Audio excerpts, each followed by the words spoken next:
all the unique characters. I do let him bang. Yeah, I'm a legend, man. I'm building my legacy. All the stories and perspectives featured weekly. I wasn't fully committed to that choke, and I kind of sunk into it, started squeezing tighter, and I kind of heard him gurgle a little bit. I was like, oh. And all the combat sports you could ask for in the best state in the U.S. Like I said, Ohio versus the world. It's going to happen for sure. Watch out. It'll be cool, man. I'm not worried about it. I'm going to show them why the Ohio MMA scene is, in my opinion, one of the best MMA scenes in the country. This is Forged in OH. IO. OH. IO. OH. IO. Hello, everyone, and welcome to episode 99 of Forged in Ohio. My name is Jake Murren, and I'm the host of the podcast. I hope you all enjoyed last week's episode with Dr. Dylan Seeley. That was certainly a first for the show, and I encourage you to check it out if you haven't already. But today, we're back to talking to active fighters in Ohio MMA. This 4-2 amateur fighter has a lot of combat sports experience. He started young, wrestled in college, and has even worked his way up to being the Master Combatives Trainer for the Ohio Army National Guard.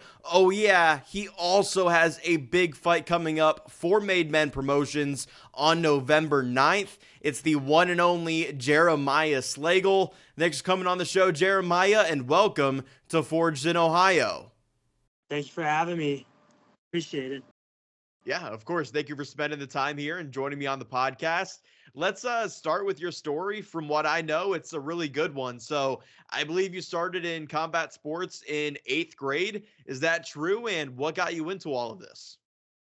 Yeah, in 8th grade, that's when I started wrestling. Honestly, I kind of just started wrestling because I was a WWE fan. And me and my buddies were just like, let's just join the wrestling team, so see what happens. So started there, really fell in love with the sport of wrestling. Tried other sports. I was really unathletic, couldn't catch, couldn't throw, couldn't run. But wrestling, I got to hang out pretty quick. And kind of just started there. Throughout high school wrestling, I dabbled in training MMA. My friend's dad took us to a place called Fightopia, kind of introduced fighting a little bit, and then wrestled all through high school. Then after graduating high school, got done with my initial training with the Army, and then came back to home gym. And then a guy named Chris Overby, he knew I wrestled in high school. He kind of just came up and was like, hey, heard you were good at wrestling. You want to fight? And I said, yeah, sure. So then started training with him in 2016. And I was able to get my first fight and my first win. Kind of just how it started, just walked into a gym. He's like, hey, you want to fight? And I was like, yeah. So it sounds like you weren't even hesitant at all. You wanted to get right in there and get in the cage for the first time in 2016. Yeah, it was a pretty easy experience, easy yes, just for the fact that, I don't know, wrestling, whatever the mindset of wrestling and the mindset of fighting, for me personally, it's very similar. And being able to get back and then compete in something was something I really looked forward to. So, yeah, for sure, man. So you mentioned being a wrestling fan growing up. Was there any wrestlers that you looked up to or admired watching that kind of got you into combat sports a little bit? None specifically. None really got me into combat sports. It was just overall in general watching WWE. Like at the time when I was in 8th grade, my favorite wrestler was probably Jeff Hardy. But none of them really motivated me to actually fight. They just motivated me to like want to wrestle. And then from wrestling, it just grew into fighting. Jeff Hardy, you can't go wrong with Jeff Hardy. Was there a moment, especially at a young age, where you realized that this was the sport for you and that you're meant to be a mixed martial artist?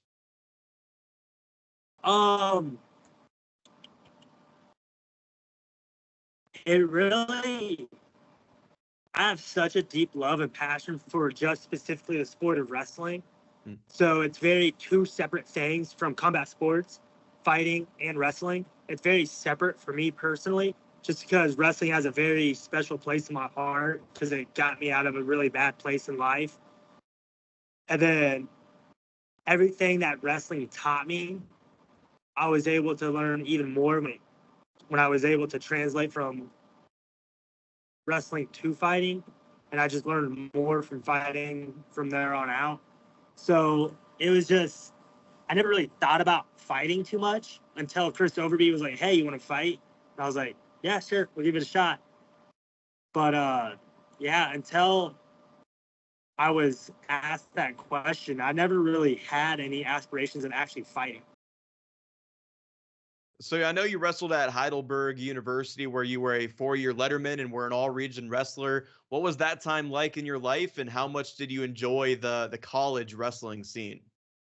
Yeah, so I don't know, since you knew that, I don't know if you knew this part. So I ended up going to college 2 years after I graduated high school. I kind of just graduated high school, did my initial army training, went into I was working construction, and Chris Overby, that's when he asked me if I wanted to fight. I said yeah. And then I was doing some fighting, and I was working construction. And then one of my friend's family, they were like, "Hey, Jeremiah, I write down 10 colleges. You're too good. You're going to one of them." So I wrote down 10 colleges, emailed them all, and then Heidelberg was the first college to email me back. So I went ahead, just jumped the gun because none of my family's ever went to college before, so I just went with it. Went to Heidelberg, and it was a really fun experience. Like it's a D3 college, but it was still at the college level wrestling. And I thought I was a decent wrestler in high school, and then going to a college wrestling room, and going to college tournaments and meets, I knew that yeah, I'm not as good as I thought I was. So it opened up my eyes as far as technique, skill, and like just being in shape.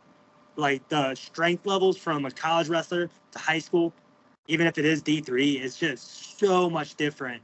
It made me realize how much harder I needed to work.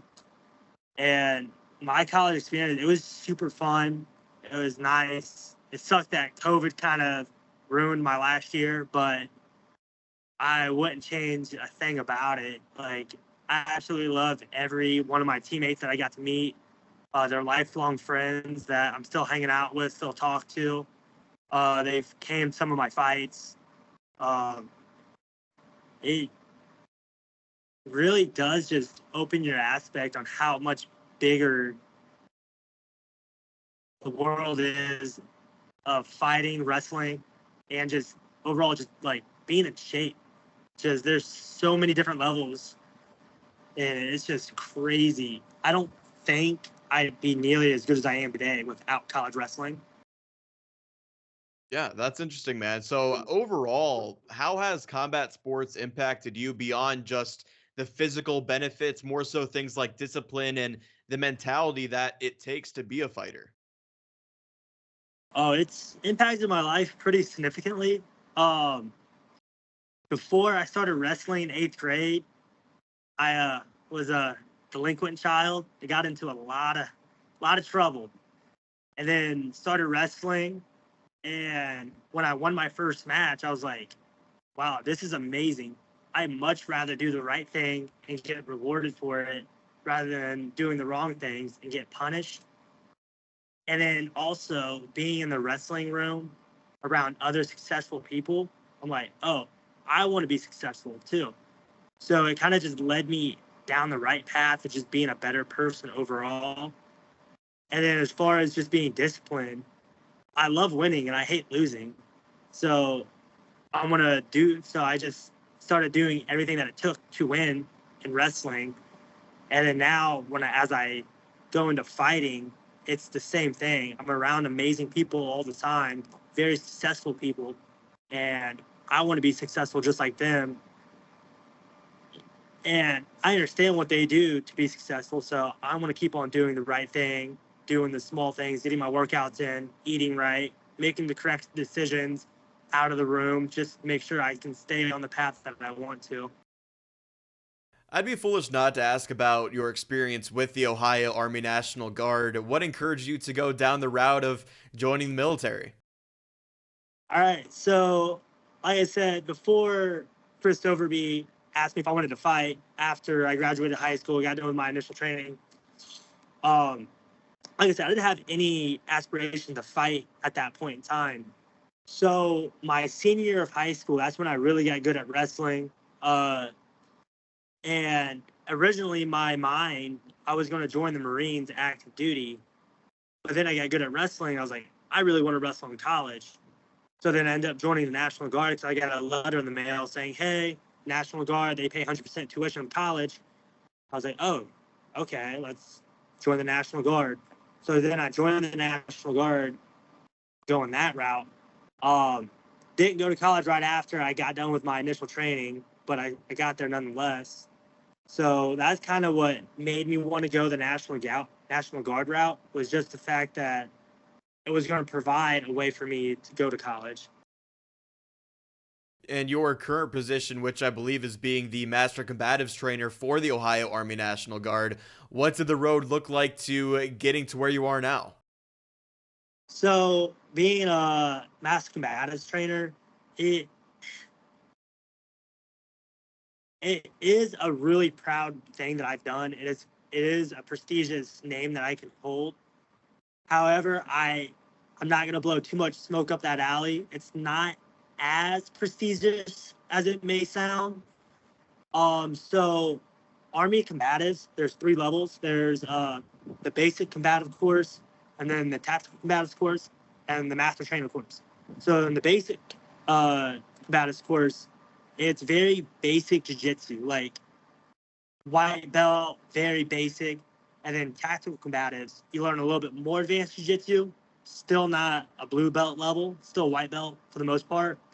And then you learn very basic boxing and very basic kickboxing. And then master trainer, you learn a few new things there, but not a lot of new stuff. It's more of how to teach basic and tactical combatives to other soldiers. So that's where that name plays in. So now I just have the authority to teach the basic fighting skills to soldiers, because the Army's not silly. They understand, like, if you have a weapon and the enemy's trying to kill you, shoot them. However, if you're in a situation you have to use hand-to-hand combat, here are the tools you can use to defend yourself and finish the fight.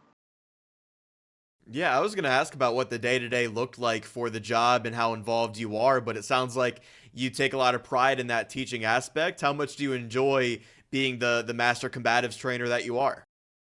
Oh, it's freaking awesome. It's opened up a lot of doors within the Army for me personally. And it also helps me stay involved with fighting, because I do it on the civilian side. So it's a really awesome experience that I get to have.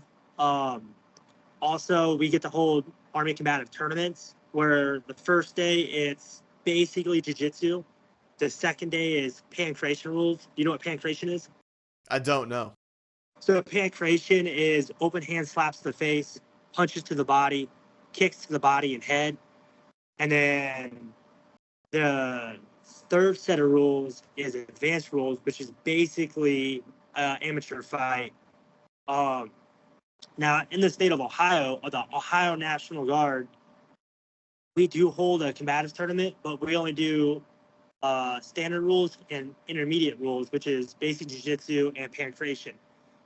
But the Army overall, like active duty Army, big Army, they hold a combatives tournament, and it's a 4-day tournament down in Georgia, where the first day, again, jiu-jitsu, second day, pancration rules, third day is your MMA fight. I've won both tournaments in Ohio and the one in Georgia, the All-Army Combatives Tournament. And that's one of my main rules as the Master Combatives in Ohio, is to help run the tournament here in Ohio and help put together a National Guard team to go down to Fort Moore, Georgia, and compete. Man, that's super cool. And I've seen countless pictures and videos of you competing in those tournaments, pretty much in MMA for the National Guard. How competitive are those contests, those tournaments, and what's it like being a part of them and winning the whole damn thing like you have several times? It's really is an amazing thing because the army doesn't make fighters. We make quote unquote killers. But there are some freaking studs throughout the army. I've ran into black belts in jiu-jitsu. I've ran into D1 wrestlers. I've run into other soldiers who do fight MMA on the civilian side, and they all get to come together and compete at these combative tournaments. So you run into some freakish studs. It's just awesome. I absolutely love it. I had one of the National Guardsmen. He was a 2-0 amateur fighter, didn't want to pursue fighting, but he's always won combative tournaments. We went down to Georgia, and he ran into other people who train on the civilian side and was like, hit a wall. So the Army does have some badasses throughout its ranks, and it's really cool to see. Is that how you got that belt too that I've seen on social media, the 2024 Cruiserweight Championship? Yeah, so the All Army Combative Tournament is called the Lacerda Cup, and if you win your weight classes, because it's set up just like a bracket, you can have multiple fights every day, and then if you win your bracket without taking a loss, you ended up getting that belt, and it's super cool. Have you ever thought of where you'd be today if you didn't join the National Guard, with how much it sounds like it's influenced you with where you are today with the job and all the experience that you've gotten through the years? Yeah, honestly, I'd probably be somewhere just working a construction job. And I think I still would have found fighting. However, I wouldn't have gone to college. I wouldn't have the job I have right now. I wouldn't have nearly as much experience with meeting other fighters around the world. The National Guard has given me so many opportunities. It's amazing. I've do my best to take advantage of all the opportunities it does give me. I'm very thankful. And that's another reason why I'm a master trainer, is because as someone who can teach level 1, level 2, I can also spread the word like, hey, Army Combatives is something you're able to do. There are opportunities that you can do. And even if you don't want to compete, like training helps you out so much mentally and physically. I like to ask first-time guests on Forge in Ohio about their goals, and perhaps yours are different from others with how involved you are in the sport, in combat sports, and in the National Guard as well. What do some of those goals look like for you in combat sports? Short-term goal, got my fight November 9th, win that fight. A little bit longer is to go pro very soon, and hopefully, one day become a world champ. Got to aim high. If your goals aren't high, if it isn't to be the best, then what's the point? So I do have a goal of being a world champ one day. There's a magnitude of steps I need to take to get there.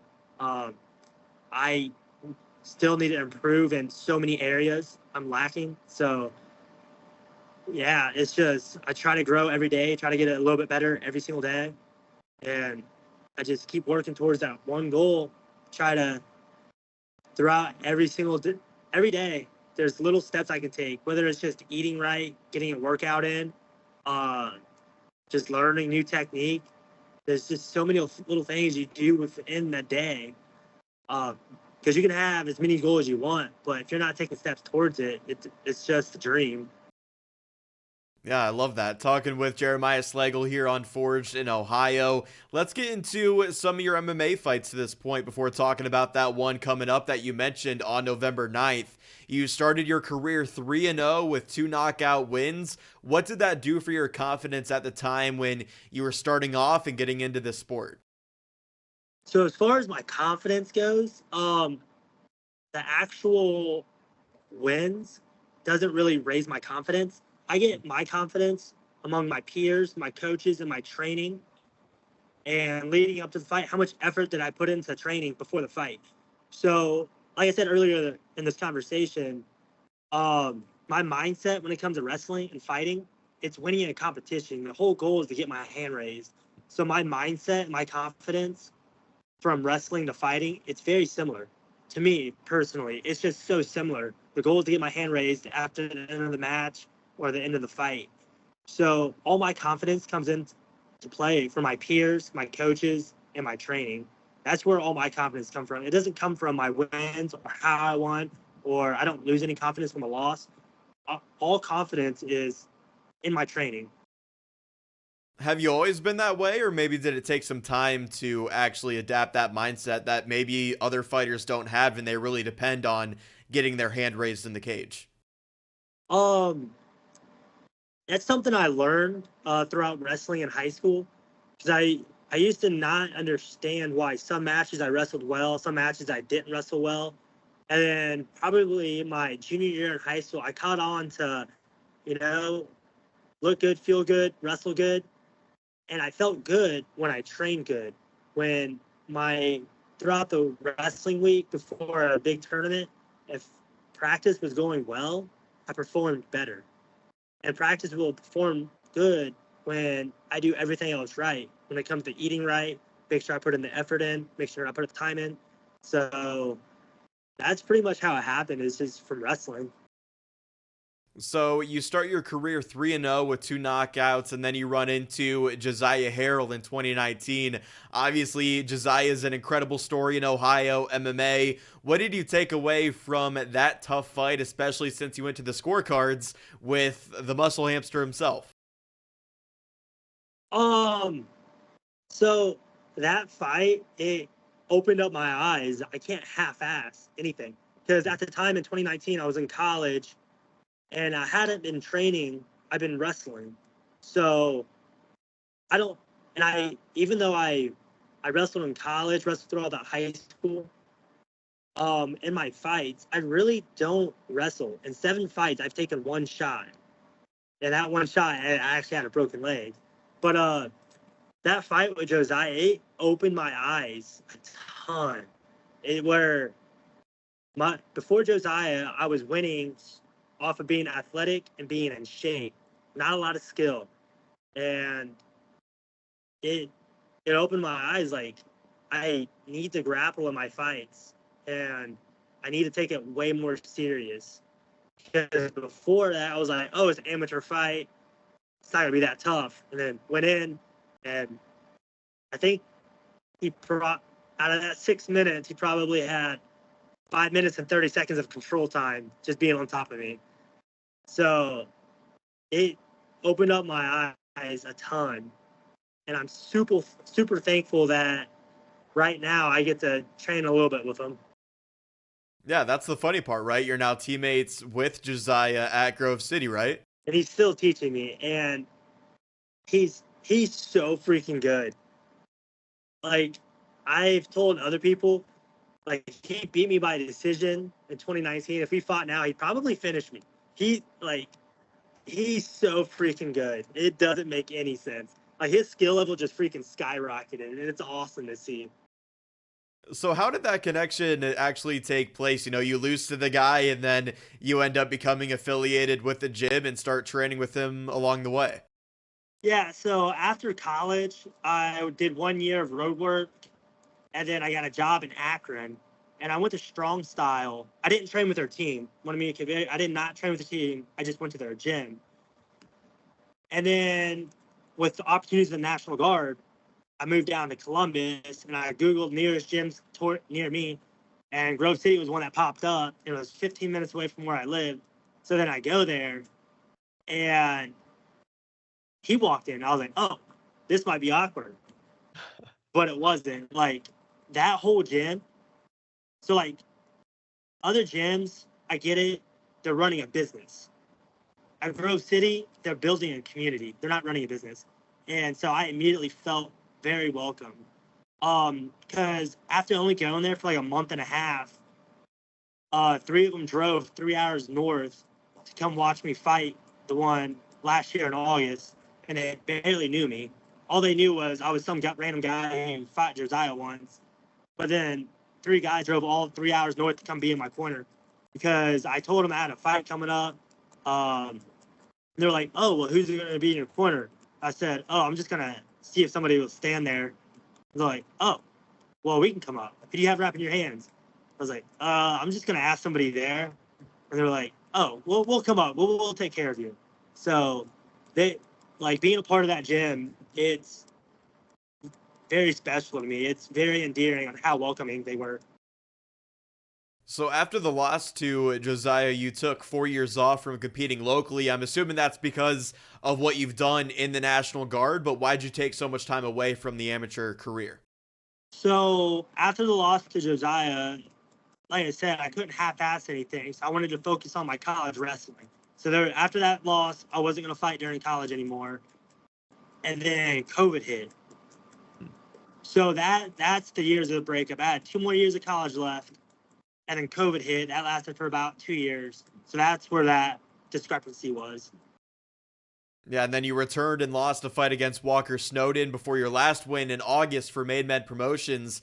How big was that for you, getting back in the win column just a couple months ago? It was huge. You know, it felt real good.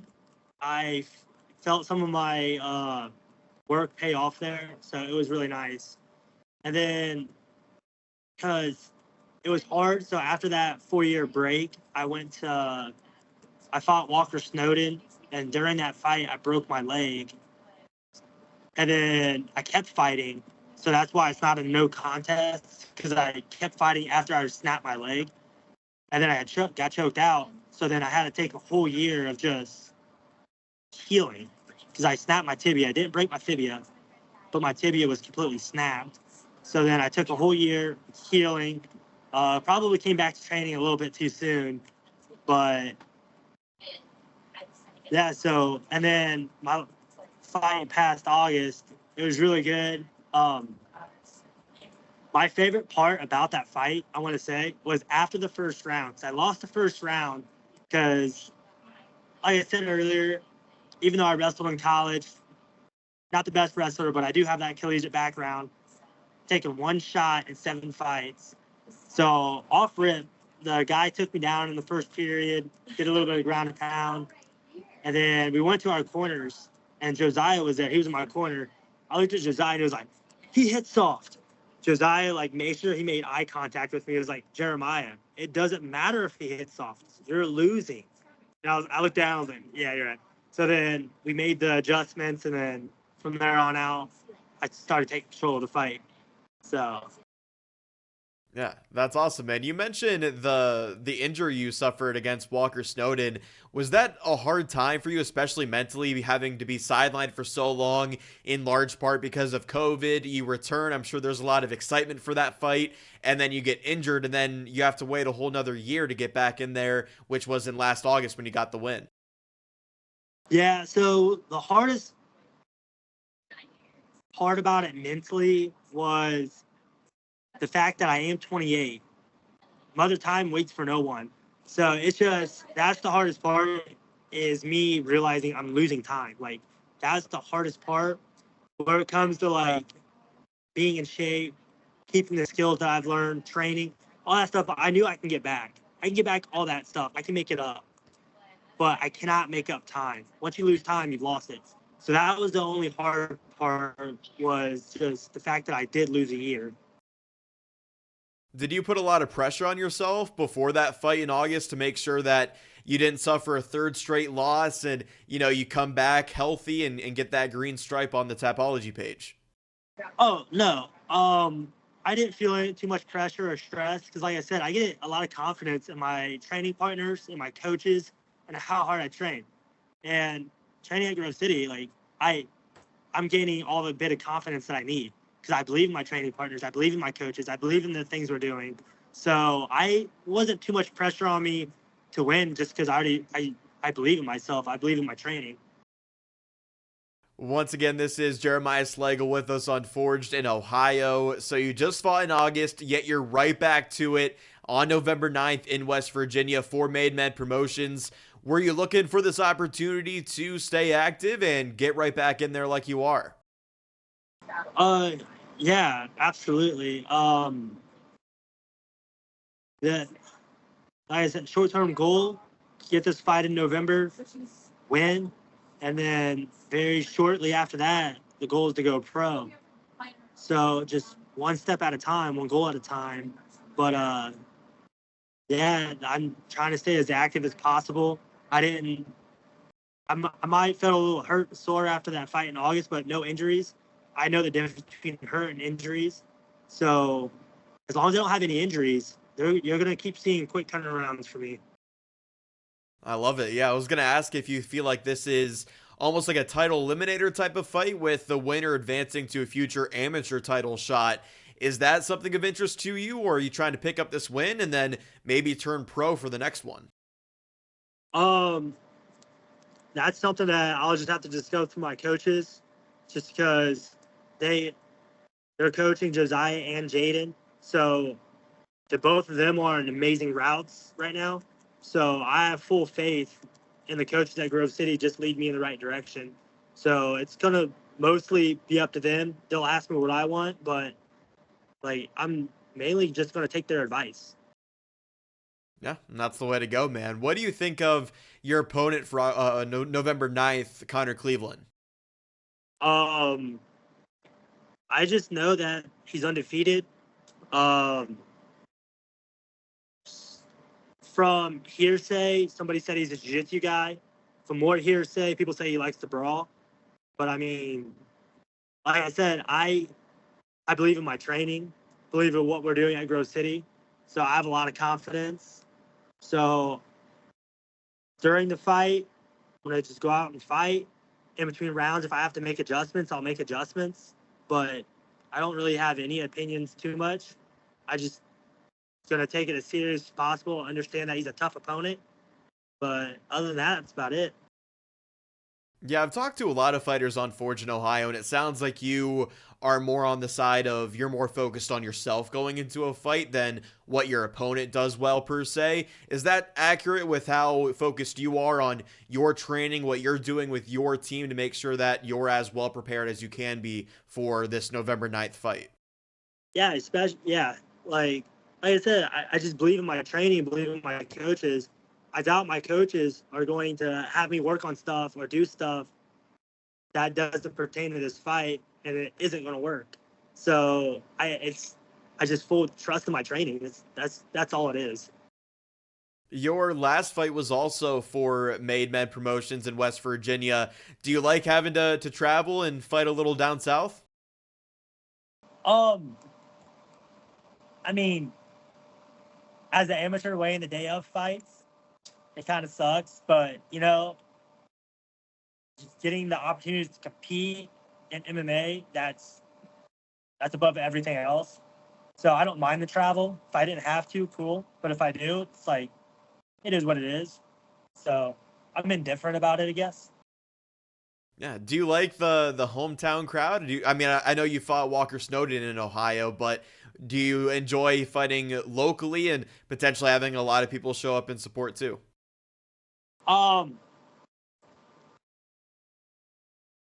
The crowd, it's cool if I know somebody close to me is going to come and watch.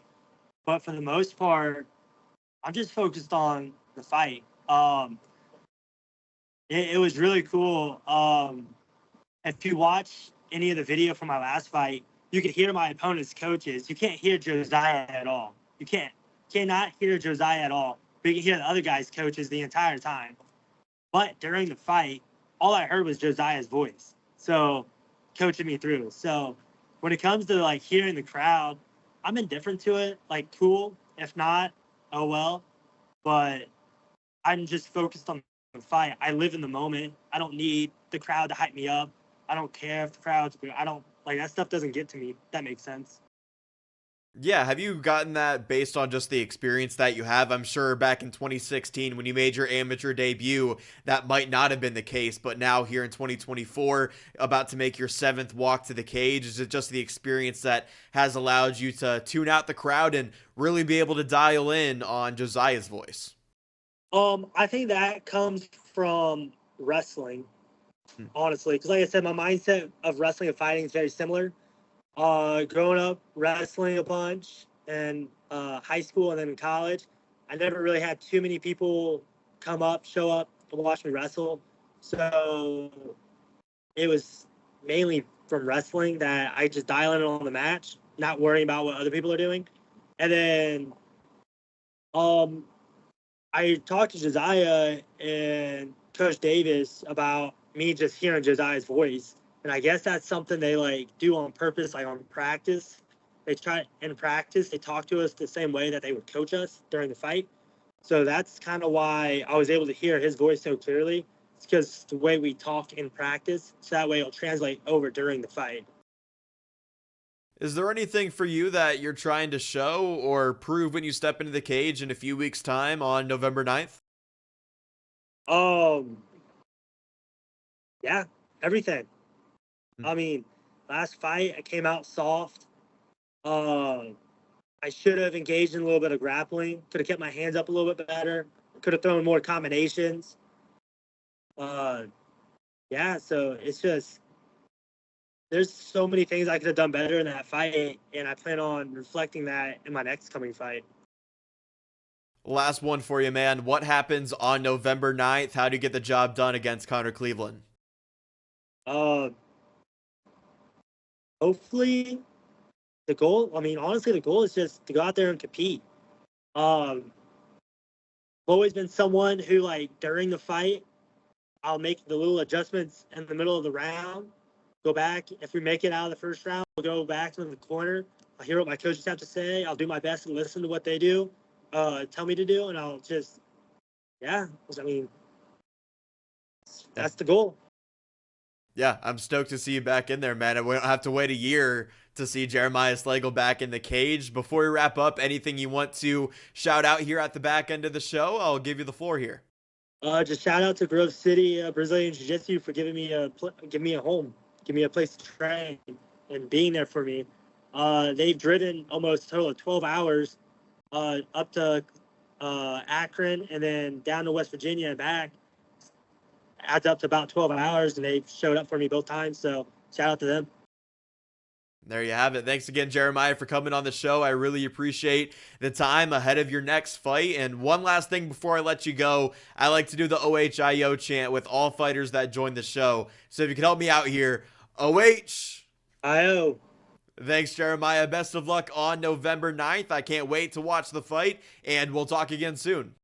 All right, thank you. That was Jeremiah Slagle, the 4-2 amateur mixed martial artist out of Grove City BJJ Academy.